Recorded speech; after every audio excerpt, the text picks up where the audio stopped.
দুনিয়াতে যা দেখতেছি এত বিশাল আকাশ, চন্দ্র গ্রহ নক্ষত্র তারকারাজি, এই জমিন, পাহাড় পর্বত পর্বতা, সাগর নদী নালা, যা কিছু দেখতেছি আমরা ব্যবহার করতেছি সব কিছু দিন কি হয়ে যাবে, ধ্বংস হয়ে যাবে, কিছুই থাকবে না, সব ধ্বংস হয়ে যাবে, আকাশ ধ্বংস হয়ে যাবে। আমি যেমন ভাবে একদিন শেষ হয়ে যাব, এই দুনিয়াটা একদিন শেষ হয়ে যাবে।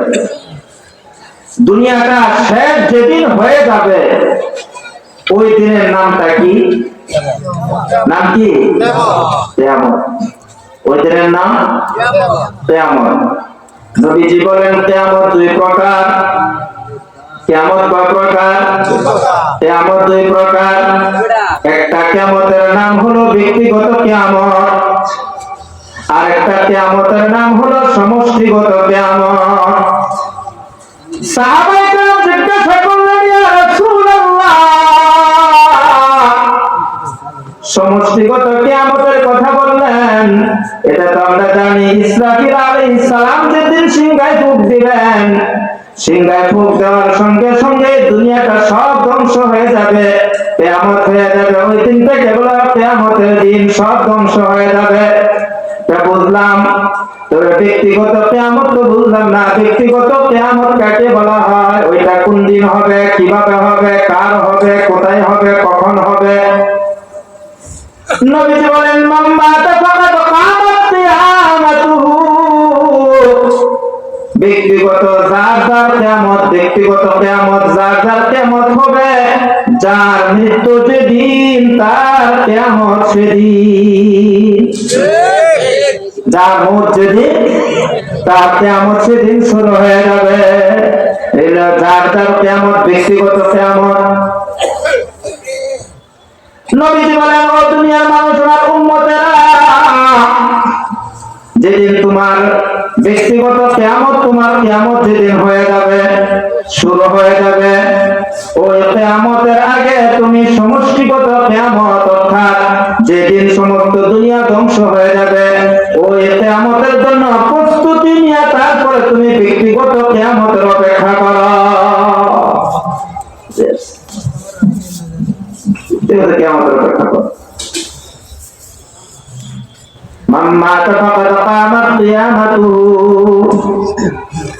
ব্যক্তিগত মৃত্যুটাকে কিয়ামতের সাথে দৃষ্টান্ত দেওয়া হয়েছে। কেন? কেন? অনেক আলোচনা, অনেক কথা, সেই কথা বলার সময় নাই। শুধু একটা কথা বলি, শুধু একটা কথা বলি। যখন কোন একজন ব্যক্তির সামনে হযরত আজরাইল আলাইহিস সালাম চলে আসবেন, এখানে দুই শ্রেণীর মানুষ। এক শ্রেণীর মানুষ হলো নেককার মানুষ, আর এক শ্রেণীর মানুষ হলো বদকার মানুষ, পাপী নাফরমান। নাফরমান বান্দা বান্দির সামনে যেদিন মালাকুল মউত চলে আসবে, আজরাইল আলাইহিস সালাম এমন একটা ভয়ঙ্কর চেহারা রূপ নিয়ে তার সামনে আসবে, এমন ভয়ঙ্কর চেহারা হবে, এমন ভয়ঙ্কর রূপ সেদিন নিয়ে আসবেন। ওই আজরাইল আলাইহিস সালামের ভয়ঙ্কর রূপ এবং চেহারা দেখার সঙ্গে সঙ্গে ওই ব্যক্তি তার এমন অবস্থা হবে, এমন অবস্থা হবে, তার বুকের ভিতরে সব শুকায়া যাবে, গলা শুকায়া যাবে, কণ্ঠনালী শুকায়া যাবে, এমন ভীত সন্ত্রস্ত সে হবে। নবীজি বলেন, ওই সময় যদি ওই ব্যক্তিকে সমগ্র দুনিয়ার পানিও তাকে পান করানো হয়, তারপরেও তার পানির পিপাসা মিটবে না। বুঝে আসছে? এমন ভয়ঙ্কর অবস্থা সেদিন হবে। আর যখন তার জানটাকে বের করবে, নাফরমান তার জানটাকে যখন বের করবে, আল্লাহ রাব্বুল আলামিন কোরআনে কারিমে ইরশাদ করেন, ওয়ান নাজিআতি গারকা, ওয়ান নাজিআতি গারকা। মালাকুল মউত ওই ব্যক্তির ভিতরে ঢুকে, গারকুন বলা হয়। আপনারা ডুব বুঝেননি, পুকুরে গোসল করেন না, কি দেন? ডুব দেন না ভুল করলে? ডুব আর ভুল। ওয়ান্নাজিআতি গারকা, মালাকুল মউত ওই ব্যক্তির ভিতরে ঢুকবে, দুইটা ছায়া তাকে এমন ভাবে ধরবে, ওয়ান্নাসিফাতি নাসফা, তার রূহটাকে এমন ভাবে ধরবে, ওই বক্কার বেনামাজি বেপরদা হারামখোর সুদখোর ঘুষখোর নাফরমানের রূহটা যখন মালাকুল মউতকে দেখবে, আজরাইলকে দেখবে, দেখার সঙ্গে সঙ্গে সে আসামি যেমন ভাবে নাকি রেড পুলিশ দেখার সঙ্গে সঙ্গে বাড়ির বাথরুমে উবারে সেখানে লুকায়, এমন ভাবে রূহটা কি করবে? লুকাইতে থাকবে, সমস্ত বডি নিয়ে দৌড়াইতে থাকবে। আজরাইল আলাইহিস সালাম মালাকুল মউত তখন নাজিআতি গারকা ভিতরে ডুব দিবে, ডুব দিয়া ওই রূহটাকে লম্বা চড়া আলোচনা এমন ভাবে ধরবে, ধরে যখন তাকে টান দিবে, আপনারা দেখছেন কিনা বলতে পারে না, আমাদের দেশে এখন বেকু চলে, বেকু চিনেন তো? হ্যাঁ, বেকু। বেকু দেখবেন এক জাতের বেকু আছে, মোটা এত বড় ঘাসটাকে এবার ধইরা টান দিয়া শিকড় সহ শিকড় গুলি ছিঁড়ে ছিঁড়ে কান্দে উঠে ফেলে। বুঝে যাচ্ছে? আজরাইল আলাইহিস সালাম যখন ওই ব্যক্তির রূহটাকে ধরে এমন ভাবে টান দিবে, টান দেওয়ার সঙ্গে সঙ্গে আপনার ওই রূহের সাথে যত শিকড় ছিল, শিকড় বলা হয়, শিকড় মানে যত নার আপনার রগ রেশা রয়েছে, সমস্ত রগ রেশাগুলি এমন ভাবে ছিঁড়ে নিয়ে আসবে,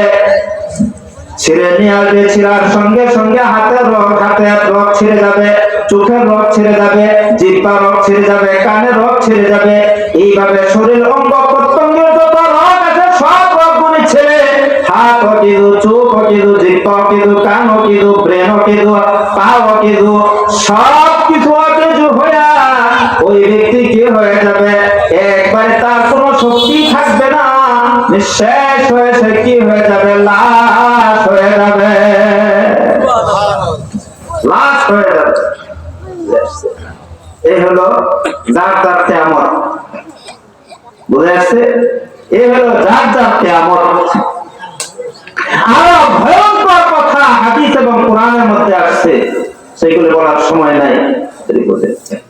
এক হাদিসে আসছে যে আজরাইল আলাইহিস সালাতু ওয়াস সালাম যখন কোন ব্যক্তির জান কবজ করবে,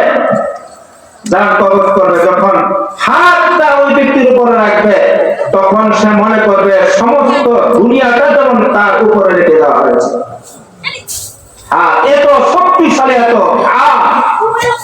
কিন্তু হাদিসে আসছে রাসূল কারীম সাল্লাল্লাহু আলাইহি ওয়াসাল্লাম বলেন, কোন ব্যক্তি যদি মারা যাওয়ার সময় তার পাশে বসে তার ছেলে, মেয়ে, নাতি, তারপরে আরো যারা আছে পরিবার পরিজন, ওই ব্যক্তির পাশে বসে যদি সূরা ইয়াসিন তিলাওয়াত করে, আজরাইল আলাইহিস সালাতু ওয়াস সালাম এত ভয়ঙ্কর শক্ত লোহার মতো শক্ত হাতটা তুলার চাইতে আরো নরম হয়ে যায়, তার জানটা এমন ভাবে বের করা হয় সে টেরও পায় না।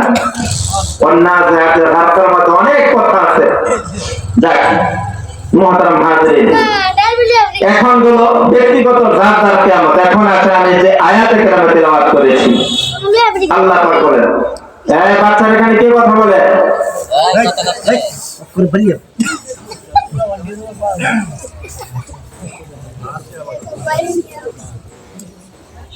মাদ্রাসা ছাত্র ধমক দিতে, ওরা আদরের সাথে বয়ানে চলে যেত।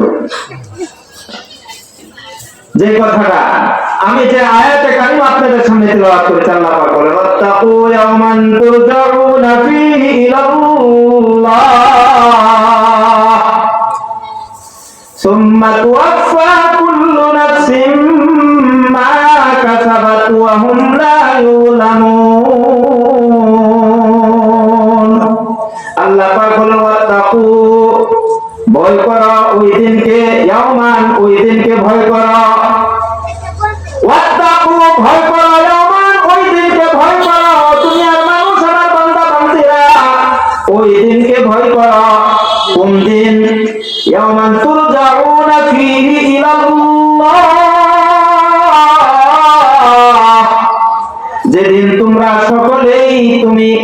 আমি আল্লাহর দিকে প্রত্যাবর্তন করতে হবে। আল্লাহর দিকে প্রত্যাবর্তন করতে হবে মানে আল্লাহর সামনে সেদিন সাক্ষাৎ দিতে হবে কিনা? হ্যাঁ, আমার কথা বুঝেন আপনারা? বুঝেন? সাক্ষাৎ দিতে হবে মানে, সাক্ষাৎ মানে কি? সাক্ষাৎকার এখন বর্তমান রাজনীতি টকশো, টকশো না, টকশো না। আল্লাহর সামনে সেদিন কিয়ামতের দিন হাসরের মাঠে আল্লাহ পাক বিচার আসনে বসবেন। বিচারের আসনে বসে বসে আল্লাহ পাক একটা ডাক দিবেন। সেদিন ডাক দিবেন, সমস্ত হাসরবাসীকে উদ্দেশ্য করে একটা ডাক দিবেন, লিমানিল মুলকুল ইয়াউম, লিমানিল মুলকুল ইয়াউম। এই দুনিয়ার প্রধানমন্ত্রী, প্রেসিডেন্ট,